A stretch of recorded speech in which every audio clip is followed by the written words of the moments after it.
پر واجب ہے کہ وہ اللہ کی ولایت، اللہ کی حاکمیت کا اقرار کریں، اعلان کریں اور دوسروں کو اس ولایت کی طرف بلائیں لائیں۔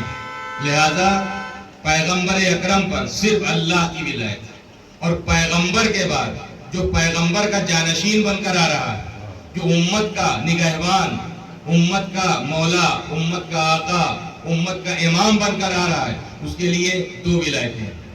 رسول کے لیے ایک ولایت، ولایت خدا، لیکن پیغمبر کے بعد جو امت کا رہبر بن کر آ رہا ہے، امام بن کر آ رہا ہے، رسول کا جانشین اور خلیفہ بن کر آ رہا ہے، اس کے اوپر دو ولایتیں ہیں، ایک خدا کی ولایت اور ایک رسول کی ولایت، ایک رسول کی ولایت۔ اور اس خلیفہ اور جانشین پیغمبر کے بعد جو امت آ رہی ہے، تو امت پر تین ولایتوں کا اقرار واجب ہے، خدا کی ولایت، رسول کی ولایت، امام کی ولایت۔ اور الحمدللہ ہمارا کلمہ اسی بنیاد پر تمام ہوتا ہے، جب ہم لا الہ الا اللہ کہتے ہیں تو ولایت خدا کا اقرار ہوتا ہے، محمد رسول اللہ کہتے ہیں تو ولایت رسول کا اقرار ہوتا ہے، علی ولی اللہ کہتے ہیں تو ولایت امام کا اقرار ہوتا ہے۔ صلوات بھیجیں محمد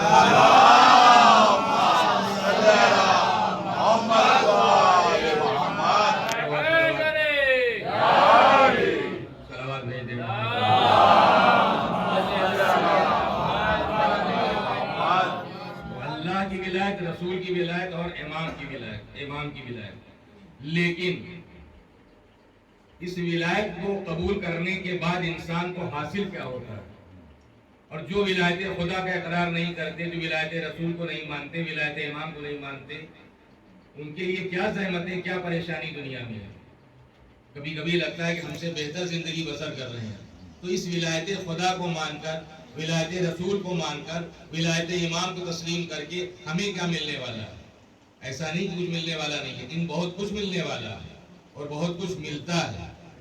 اس لیے کہ ولایت کی بھی جس طریقے سے اس کی رحمانیت دو حصوں میں تقسیم ہو جاتی ہے، ایک اس کی جنرل رحمت ہے، ایک اس کی اسپیشل رحمت ہے۔ جنرل رحمت ہر ایک کے لیے ہے، کافر، مشرک، منافق، بے دین، اقرار کرنے والا، انکار کرنے والا، سب پر رحم کرتا ہے۔ اور اس کی دو ہی حالتیں ہیں، وہ ظلم تو ذرہ برابر کسی پر کرتا ہی نہیں، چاہے کتنا ہی منحرف ہو جانے والا شخص ہو، انحراف کرنے والا، اس سے رخ موڑ لینے والا، اس کو نہ ماننے والا، اس کی ذات کا اقرار نہ کرنے والا، اس کے سامنے سر نہ جھکانے والا، لیکن وہ کبھی کسی پر ظلم نہیں کرتا۔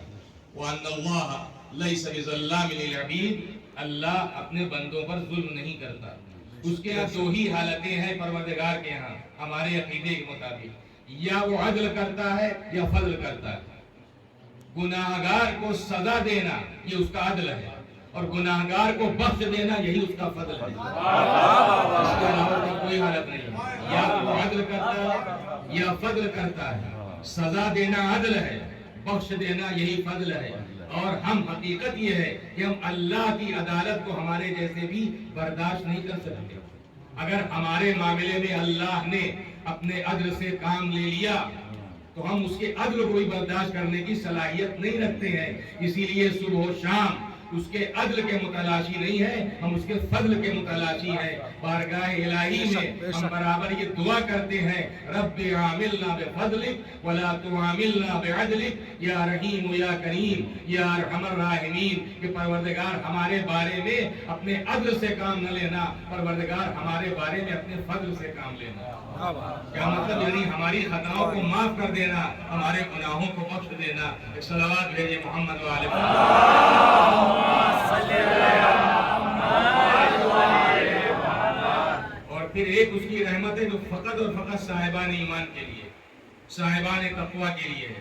ایک اس کی عام ہے، رحمت عام ہے، ایک اس کی رحمت خاص ہے۔ رحمت عام سب کے لیے ہے، اور اسی رحمت عام کے تحت ظاہر ہے کہ اس نے ہوا خلق کی ہے تو فقط مومنین ہی کے لیے نہیں ہے، وہ عام و خاص سب کے لیے، اس کی رحمت عام ہے۔ جتنی بھی مخلوقات ہیں اس میں جو بھی ان کی زندگی کے اسباب مہیا کیے رحمت عام کے تحت، لیکن ایک اس کی رحمت خاص ہے جو صرف صاحبان ایمان کے لیے ہے، صاحبان تقوی کے لیے ہے، پرہیزگار افراد کے لیے ہے۔ اسی طرح اس کی ولایت کے بھی دو حصے ہیں، ایک ہے ولایت عام اور ایک ہے ولایت خاص۔ ولایت عام کے تحت تو ساری مخلوق آتی ہے، میں نے کہا کہ انسانوں میں وہ لوگ بھی آ جاتے ہیں جو اس کا انکار کرتے ہیں، جو اس کے وجود کو تسلیم نہیں کرتے ہیں، جو اس کے آگے سر نہیں جھکاتے ہیں، لیکن وہ بھی اس کی ولایت کے تحت آتے ہیں، اس لیے کہ وہ حاکم ہے۔ میں نے کل عرض کیا تھا کہ جس وقت جناب موسیٰ نے بارگاہ الہی میں شکایت کی کہ پالنے والے یہ فرعون تیرے مقابلے پر آ کر خدائی کا دعویٰ کرنے والا اور تو برابر اسے روزی دیتا جا رہا ہے، تو کیا جواب ملا تھا کہ اگر وہ عبدیت سے پھر گیا تو کیا میں اپنی ربوبیت سے پھر جاؤں؟ اسی طریقے سے اگر کوئی بندہ اس کی ولایت کا اقرار، اس کی حاکمیت کا اقرار نہیں کرتا تو نہ کرے، لیکن کبھی وہ اپنی ولایت سے نہیں پھرتا، کبھی اپنی حاکمیت سے نہیں پھرتا۔ حاکم کی حیثیت ہے جو اس کی ذمہ داری ہے، بندہ چاہے ذمہ داری پوری کرے نہ کرے، لیکن مالک اپنی ذمہ داریاں بہرحال پوری کرتا رہتا ہے۔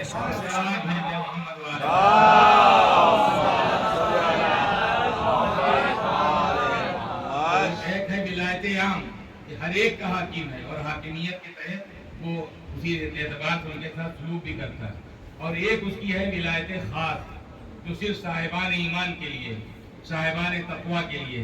اسی ولایت خاص کے تحت یعنی جب بندہ اپنے پروردگار کو اپنا حاکم مان لیتا ہے اور اس کے آگے سربسجود ہو جاتا ہے، سر اطاعت خم کر دیتا ہے، تو جب کوئی بندہ اس کی ولایت کو یعنی اس کی حاکمیت کو تسلیم کر لیتا ہے، تو جب بندہ اپنا کام کر لیتا ہے تو پروردگار اپنا کام کرتا ہے۔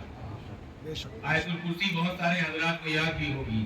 اللہ ولی الذین آمنوا، اللہ ولی ہے، سرپرست ہے کن کا؟ صاحبان ایمان کا۔ اللہ ولی الذین آمنوا یعنی جب کسی بندے نے، کسی مومن نے اپنے کو مالک کے حوالے کر دیا اور اس کی سرپرستی میں، اس کی گارڈین شپ میں، اس کی ولایت کے تحت، اس کی حاکمیت کے تحت زندگی بسر کرنے لگا، واجب کو واجب سمجھتا ہے، حرام کو حرام سمجھتا ہے، نجس کو نجس سمجھتا ہے، پاک کو پاک سمجھتا ہے، ظاہر ہے جب ایسی زندگی بسر کرتا ہے اس کا مطلب اس نے اپنے پروردگار کو ولی مان لیا ہے۔ تو پھر پروردگار بھی ایسے بندے کے ساتھ کیا سلوک کرتا ہے؟ اللہ ولی الذین آمنوا یخرجہم من الظلمات، پھر ایسے اپنے مومن بندے کو پروردگار اندھیروں سے نکالتا ہے، اندھیروں سے نکالتا ہے، کدھر لے جاتا ہے؟ الی النور، نور کی طرف لے جاتا ہے، روشنی کی طرف لے جاتا ہے۔